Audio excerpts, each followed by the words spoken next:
भले बुरे ते घडून गेले, विसरून जाऊ या वळणावर, जरा विसावू या वळणावर, या वळणावर. नमस्कार, मी सुवर्णा. तुमचं माझ्या चॅनलमध्ये खूप खूप स्वागत आहे. आज एक लघुकथा सादर करत आहे, जरा विसावू या वळणावर. हे गीत सहजच अगदी कानावर आले आणि मी त्या अगदी गाण्यातच रममाण झाले. आज बऱ्याच दिवसांनी एवढा निवांत वेळ मिळाला होता. खिडकीजवळच असलेल्या खुर्चीत बसून दूर दूर पाहत होते. ते खिडकीच्या बाहेरचं दृश्य मनाला मोहिनी घालत होतं. अगदी पाहत राहावं एवढं सुंदर दृश्य अगदी मनाला भुरळ घालत होतं. सगळीकडे अगदी हिरवळ अशी दाटली होती.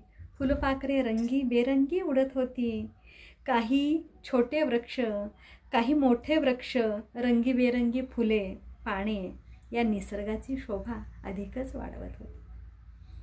हा सारा नजारा नजरकैद करावा असाच होता. जणू श्वास रोखून सुंदर सृष्टी पाहावी अगदी मनसोक्त आणि जगून घ्यावं अगदी असाच हा नजारा होता. धुंदी कळ्यांना, धुंदी फुलांना शब्दरूप आले. मुक्या भावनांना मनातले भाव जागृत झाले. अगदी नव पालवी फुटावी अगदी तसेच. साधारण 3 सांजेची वेळ होती. हा क्षण जणू रोमांचक आणि माझी सहज नजर त्या वाकलेल्या वृक्षावर गेली.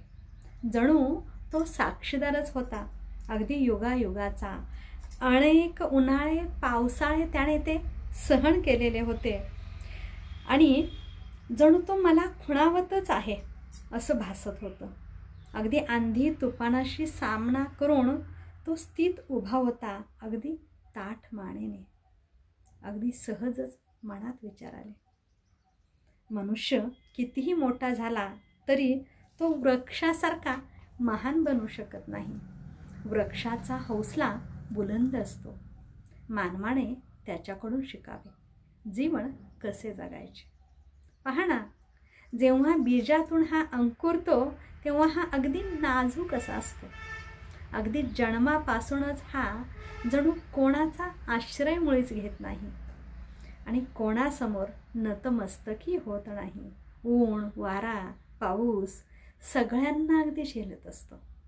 जोपर्यंत हा जिवंत आहे अगदी तोपर्यंत परिस्थितीचा हा सामना करत असतो. मनुष्य प्राणी अगदी याच्या उलटच आहे. स्वतःच्या स्वार्थासाठी तो नाक घासत जातो, मग तो कितीही शक्तिशाली का असेना. तसेच प्रतिकूल परिस्थितीत तो मनासारखे काम नाही झाले तर धैर्य, विश्वास गमावून बसतो. वृक्षास न्याहाळताना जाणवले की हा किती धैर्यशाली आहे. जणू मला तो तत्वज्ञानच शिकवत आहे. तो कुठेही वाढला तरी त्याची मनस्थिती बदलत नाही. जरी तो रस्त्या कडेला वाढला असेल अथवा पर्वतावर वाढला असेल किंवा नदी किनारी वाढला असेल, कुठेही असो कुठेही तो मोठा हो, त्याची मानसिकता कधी बदलत नाही. एवढेच काय, हिंस्त्र श्वापद जरी जवळ आले, भेड बकरी असो किंवा सिंह असो अथवा वाघाची डरकाळी असो, कोणालाच घाबरत नाही. एवढंच काय, मनुष्यासारखं त्याच्या मनात वाईट विचार येत नाही, ते म्हणजे हत्या किंवा आत्महत्या करण्याचे. उलट तो सर्वांना सावली देत असतो. दमल्या भागलेल्या वाटसरू असो अथवा यात्रेकरू, सर्वांनाच अगदी शीतल छाया देत असतो. जणू असे वाटते तो वाटसरूचे स्वागत अगदी पुष्प वर्षाव करून करत असतो. जणू तो त्यांना पुढे जा, आगे बढो असा संदेश देत असतो. त्या वाकलेल्या वृक्षाला पाहून जाणवले की तो जखमी झाल्यामुळे वाकलेला असेल कदाचित, परंतु त्याचा हौसला मात्र बुलंद आहे. त्याच्या फांदीवर चिमण्यांचे घरटे आहे. छोट्या छोट्या चिमण्यांचा चिवचिवाट कानी येत आहे.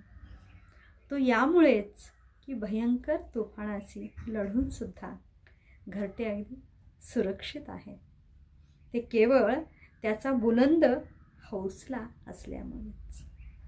वृक्ष खऱ्या अर्थाने दातृत्व निभावतो. त्याचा प्रत्येक भाग महत्त्वपूर्ण आहे. फांद्या, फूल, फळ, पाने, मूळ, बुंधा याची कोणी पूजा करतात, तर कोणी कुऱ्हाडी चालवतात त्याच्यावर. त्याच्याशी दुर्व्यवहारही करतात. मानवाशी पण पहा ना, एक जाणवली की तो कोणताही दुर्व्यवहार मानवाशी करत नाही वृक्ष, अथवा अश्रूही गाळत नाही.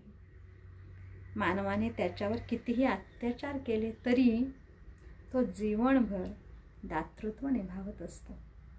जणू ज्याप्रमाणे दधीची ऋषींनी देव आणि देवतांचं रक्षण करण्यासाठी जिवंतपणे आपल्या अस्थिचं त्यांनी दान केलं आणि वज्रास्त्र शस्त्र बनवून वत्रासूर राक्षसाचा वध केला, अगदी तसेच वृक्ष स्वार्थी भावना सोडून जणू दातृत्व निभावतो.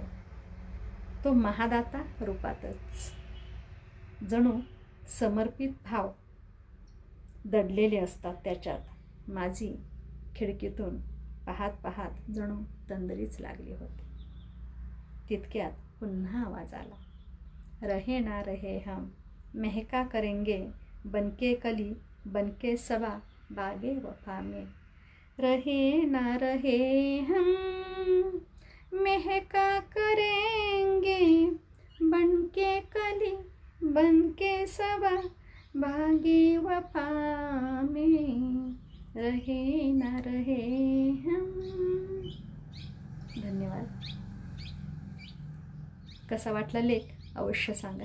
स्वस्थ रहा, मस्त रहा, मजेत रहा, आनंदी रहा, उत्साही रहा, हसत रहा आणि हसवत सुद्धा रहा. धन्यवाद.